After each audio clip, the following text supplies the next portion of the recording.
राहों में उनसे मुलाकात हो गई, राहों में उनसे मुलाकात हो गई, जिससे डरते थे वही बात हो गई। नमस्कार दोस्तों, मैं Vijay Yadav. MSJ success point में आप लोगों का हार्दिक स्वागत और अभिनंदन है। दोस्तों, आज आप लोगों को पढ़ाया जाएगा कूलाम का नियम। किसका नियम? कूलाम का नियम। तो बाबू देखिए, कूलाम फ्रांस के वैज्ञानिक थे। इन्होंने क्या किया, दो स्थिर बिंदु आवेशों के बीच में लगने वाले आकर्षण और प्रतिकर्षण बल का एक नियम दिया। अब ध्यान सुनिए। देखिए, आप जानते हैं कि अगर दो आवेश हैं, ठीक, एक प्लस है एक माइनस है, यानी विपरीत प्रकार का है, तो विपरीत प्रकार के आवेशों में बड़ा प्रेम मोहब्बत होता है, यानी उसमें आकर्षण का बल कार्य करता है। लेकिन अगर वहीं आवेश समान प्रकार का है, यानी प्लस प्लस है, तो उसमें प्रतिकर्षण होगा, माइनस माइनस का है तो भी उसमें क्या होगा, प्रतिकर्षण होगा। यानी कि समान प्रकार के आवेशों में क्या होता है, प्रतिकर्षण होता है, जबकि विपरीत प्रकार के आवेशों में क्या होता है, आकर्षण होता है। यानी विपरीत प्रकार के आवेशों में बड़ा प्रेम मोहब्बत होता है और समान प्रकार के आवेशों में क्या होता है, बड़ी टकरार होती है, दुश्मनी होती है। ठीक है। अब देखिए, कूलाम बाबा ने कहा था कि अगर कहीं भी दो स्थिर बिंदु आवेश हैं, क्या है, दो स्थिर बिंदु आवेश, तो दो स्थिर बिंदु आवेशों के बीच में आकर्षण या प्रतिकर्षण का बल कार्य करता है। ठीक है भाई साहब। अब ये जो आकर्षण या प्रतिकर्षण का बल है, यह बल दोनों आवेशों की मात्राओं के गुणनफल के अनुक्रमानुपाती होता है, और यही आकर्षण या प्रतिकर्षण का बल दोनों आवेशों के बीच की जो दूरी होती है, उस दूरी के वर्ग के व्युत्क्रमानुपाती होता है। समझिए ध्यान से। अगर मान लीजिए एक आवेश यहाँ पर है Q1 और एक आवेश है यहाँ पर Q2, ठीक है भैया। अच्छा, और इन दोनों के बीच दूरी कितना है, स्मॉल r की दूरी है। ठीक, तो अगर दो आवेश हैं Q1 और Q2, इनके बीच दूरी क्या है, स्मॉल r है। तो कूलाम बाबा ने कहा था कि अगर दो स्थिर बिंदु आवेश हैं, तो दो स्थिर बिंदु आवेशों के बीच कार्य करने वाला आकर्षण या प्रतिकर्षण का जो बल होता है, वह इन दोनों आवेशों के मात्राओं के गुणनफल के अनुक्रमानुपाती होता है। तो पहले आवेश की मात्रा हो जाएगी Q1 और दूसरे आवेश की मात्रा क्या हो जाएगी, Q2। दोनों के गुणनफल के अनुक्रमानुपाती होता है कौन, वैद्युत बल F। यानी अगर दोनों आवेशों का परिमाण अधिक है तो वैद्युत बल अधिक कार्य करेगा, और अगर परिमाण कम कम है तो वैद्युत बल कम कार्य करेगा। आई बात समझ ना। और उन्होंने कहा था कि इन दो आवेशों के बीच, या इन दो अगर स्थिर बिंदु आवेश हैं, तो इन दोनों स्थिर बिंदु आवेशों के बीच कार्य करने वाला यही जो आकर्षण या प्रतिकर्षण का बल है, ये बल भाई साहब दोनों आवेशों के बीच की जो दूरी r है, इसके वर्ग के क्या होता है, व्युत्क्रमानुपाती होता है। यही नियम है कूलाम बाबा का। कूलाम बाबा ने क्या नियम दिया था, कूलाम बाबा ने कहा था कि अगर दो स्थिर बिंदु आवेश हैं, यानी एक आवेश है Q1 एक आवेश है Q2, ठीक है, स्थिर होने चाहिए, आवेश गतिमान नहीं होना चाहिए, स्थिर होना चाहिए। तो दो स्थिर बिंदु आवेशों के बीच कार्य करने वाला आकर्षण का या प्रतिकर्षण का जो बल होता है, यह बल दोनों आवेशों के मात्राओं के, यानी Q1 और Q2 के दोनों के गुणनफल के अनुक्रमानुपाती होता है, और यही आकर्षण या प्रतिकर्षण का बल दोनों आवेशों के बीच की दूरी r के वर्ग के व्युत्क्रमानुपाती होता है। यही किसका नियम बाबू है, कूलाम का नियम है। ठीक है। तो आइए इसको हम बाकायदे हिंदी में लिखते हैं। क्या लिखते हैं, हिंदी में। ठीक, देखिए आप यहाँ कह सकते हैं एकदम प्रेम से कि कूलाम बाबा ने क्या कहा था, कूलाम के नियमानुसार, कूलाम के नियमानुसार, यानी कूलाम बाबा के अनुसार उन्होंने कहा था, क्या कहा था, उन्होंने कहा था कि दो स्थिर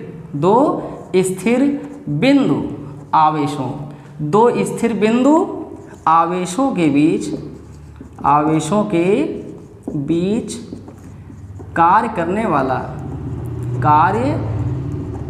वाला किसका बल, आकर्षण या प्रतिकर्षण का बल। ठीक है, कार्य करने वाला आकर्षण या प्रतिकर्षण का बल, आकर्षण या प्रतिकर्षण का बल। ठीक है, दो स्थिर बिंदु आवेशों के बीच कार्य करने वाला आकर्षण या प्रतिकर्षण का बल दोनों आवेशों की मात्राओं के गुणनफल के अनुक्रमानुपाती, ठीक है, एवं दोनों आवेशों के बीच की दूरी के वर्ग के व्युत्क्रमानुपाती होता है, ठीक है, इसके अनुक्रमानुपाती एवं दोनों आवेशों के बीच की दूरी के वर्ग के व्युत्क्रमानुपाती होता है,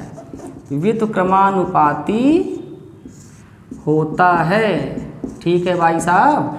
अच्छा, और एक बात और सुन लीजिए, इस आवेश के बीच जो बल लगता है, यानी जो दो स्थिर बिंदु आवेश हैं उनके बीच में जो आकर्षण या प्रतिकर्षण का बल क्या करता है ना, इस बल की अपनी एक दिशा होती है, और उसकी दिशा क्या होती है, दोनों आवेशों को मिलाने वाली जो रेखा होती है उस रेखा की दिशा में होती है। बात समझिएगा, जैसे यहाँ आवेश Q1 है, यहाँ आवेश Q2 है, ठीक है, दोनों स्थिर हैं, तो इनके बीच कार्य करने वाला जो वैद्युत बल होगा, यानी आकर्षण प्रतिकर्षण का जो बल होगा, इन दोनों आवेशों को मिलाने वाली जो रेखा है इस रेखा की दिशा में होगा, दोनों आवेशों को मिलाने वाली रेखा की दिशा में होगा। बात क्लियर है? अच्छा भाई साहब, यहाँ लिख सकते हैं, ये होगा कूलाम का नियम, ठीक है। आगे चलते हैं, आगे आप लिख सकते हैं इसके बारे में, क्या लिख सकते हैं, ये लिख सकते हैं कि इस बल की दिशा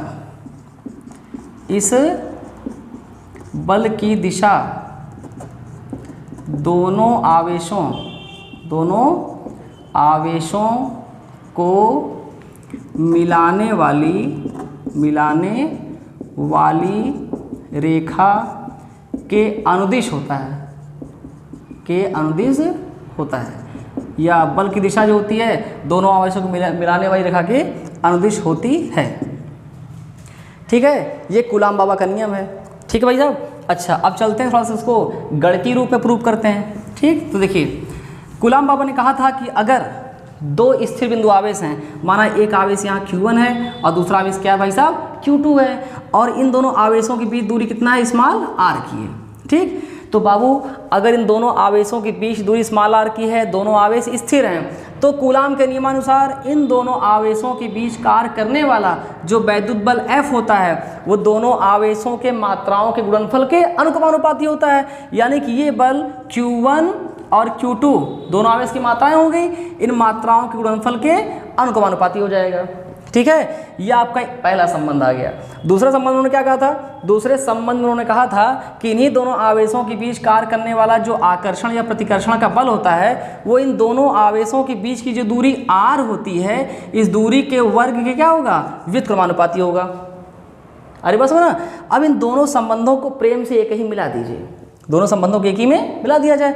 अगर दोनों संबंधों को आपस में मिलाएंगे तो जाएगा F प्रोपोर्शनल, ये Q1 Q2 1/r² है, एक का मिला दीजिए तो हो जाएगा Q1 Q2 और 1/r² इसी में आके मिक्स हो जाएगा, तो जाएगा F। अब ध्यान से सुनिए, जब ये प्रोपोर्शनल हटेगा तो एक बराबर का चिन्ह आएगा, तो बराबर का चिन्ह तो इवे करेगा और साथ में एक तो कांस्टेंट आएगा, क्या आएगा, कांस्टेंट, और वो कांस्टेंट क्या होगा, कैपिटल K।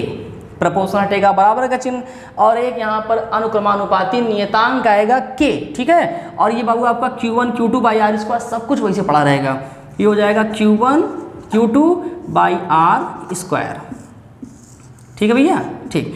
अब देखिए, प्रयोगों द्वारा पता चला कि जो ये K है, जो अनुक्रमानुपाती नियतांक K है, इसका अपना एक मान होता है, ठीक है। अब देखिए इस K का मान क्या होगा, K का जो बाबू मान होता है वो क्या होता है, समझिए, इसको मिटा दे रहा हूँ मैं, ये समझ गया ना आप लोग। F बराबर K Q1 Q2/r², ये आपका एकदम जगमगाता हुआ, मुस्कुराता हुआ, हंसता हुआ फार्मूला आ गया, ठीक है। अब समझिए, यहाँ जो आपके फार्मूले में K यूज हुआ है, जो K आया हुआ है F बराबर K Q1 Q2/r², तो प्रयोगों द्वारा पता चला कि बाबू जो ये K है ये अनुक्रमानुपाती नियतांक है, और इसका जो मान आएगा उसका मान देखिए क्या आएगा, K का जो मान आएगा वो आएगा 9 × 10 की घात 9, 9 × 10 की घात 9। इसका मात्रा क्या हो जाएगा, न्यूटन मीटर स्क्वायर प्रति coulomb square, newton meter square प्रति कूलाम स्क्वायर। अरे बात ना, न्यूटन मीटर स्क्वायर प्रति कूलाम स्क्वायर, ये K का मान आ जाएगा। ये बात आपको समझ में आ गई, ठीक। अगर कोई समस्या बताइए तुरंत, अगर आपको प्रॉब्लम कहीं भी होती है इस फॉर्मूले में, तुरंत आप कमेंट बॉक्स में जाएं, फटाक से लिखें कमेंट में सर हमें प्रॉब्लम हो रही है, तुरंत उसका जवाब मिलेगा आपको कमेंट बॉक्स में ही, ठीक। अच्छा, आप समझिए बाबू, ये आपका फॉर्मूला आ गया। कक्षा 12 में आप देखेंगे सुविधा की दृष्टि से क्या किया गया है। सुविधा की दृष्टि से जो ये आ के पास अंकमानुपाती नियतांक के आया है, इस के का एक नाम रख दिया गया है। के का मान क्या रखा गया है, इसे 1/4 pi epsilon not, 1/4 pi epsilon not के का मान रखा गया है। ठीक है, तो इससे क्या होता है कि आगे के जो कैलकुलेशन आपके होंगे वो बड़े आसान हो जाएंगे। 1/4 पाई एप्सिलॉन नॉट रखने पर आगे के कैलकुलेशन क्या हो जाएंगे, आसान हो जाएंगे। तो के बराबर लिख सकते हैं क्या, 1/4 पाई एप्सिलॉन नॉट। इसका मान क्या होता है, 9 × 10 की घात 9। मात्रक क्या होगा, वही न्यूटन मीटर स्क्वायर प्रति कूलाम स्क्वायर। बात क्लियर है। तो इसका मतलब ये है कि हम के का मान उठा के यहाँ रख सकते हैं, यानी जहाँ के है वहाँ पे हम यूज कर सकते हैं 1/4 पाई एप्सिलॉन 0। तो ये मान बाबू उठाइए और यहाँ से ला करके यहाँ रख दीजिए। ठीक है, इसको आप मान सकते हैं समीकरण नंबर 1। तो आप समीकरण नंबर 1 में जहाँ के वहाँ क्या लिख देंगे, 1/4 पाई एप्सिलॉन 0 लिख देंगे। ठीक, तो आप कह सकते हैं, क्या कह सकते हैं, के बराबर 1/एप्सिलॉन रखने पर, ठीक, के बराबर 1/4 पाई एप्सिलॉन 0 रखने पर अगर इतना रखा जाएगा तो आपका फॉर्मूला आ जाएगा F = यहाँ के ना है और के का मान क्या आ जाएगा, 1/4 पाई एप्सिलॉन 0 आ जाएगा के का मान। और यहाँ आपका Q1 Q2/r² एकदम वहीं का वहीं पड़ा रहेगा। ठीक है, तो ये आपका एकदम मस्त मुस्कुराता हुआ जगमगाता हुआ फार्मूला आ गया। ठीक है भाई साहब, ये आपका क्या है, कूलाम का नियम है। बात क्लियर है। अच्छा, सबका मान आप जान रहे हैं, Q1 Q2 क्या है, दोनों स्थिर बिंदु आवेश है, और R क्या बाबू, दोनों आवेशों के बीच की दूरी है। 1/4 पाई एप्सिलॉन 0 क्या है, ये अंकमानुपाती नियतांक है। इसका मान कितना होता है, इसका मान होता है, यानी 1/4 पाई एप्सिलॉन 0 का मान जो होता है वो मान होता है 9 × 10 की घात 9। मात्रक क्या होगा, न्यूटन मीटर स्क्वायर प्रति कूलाम स्क्वायर। ठीक है, न्यूटन मीटर स्क्वायर प्रति कूलाम, ये नहीं न्यूटन मीटर स्क्वायर प्रति कूलाम स्क्वायर, पति नहीं है प्रति है, न्यूटन मीटर स्क्वायर प्रति कूलाम स्क्वायर। बात क्लियर है। तो ठीक है, न्यूटन बाबा का नियम आ चुका है आपका, सॉरी कूलाम का नियम आ चुका है। तो बाबू इसके आगे नेक्स्ट फार्मूला आपका आएगा और फिर मुलाकात होगी एक नए वीडियो में एक नए अंदाज में। तब तक के लिए नमस्कार।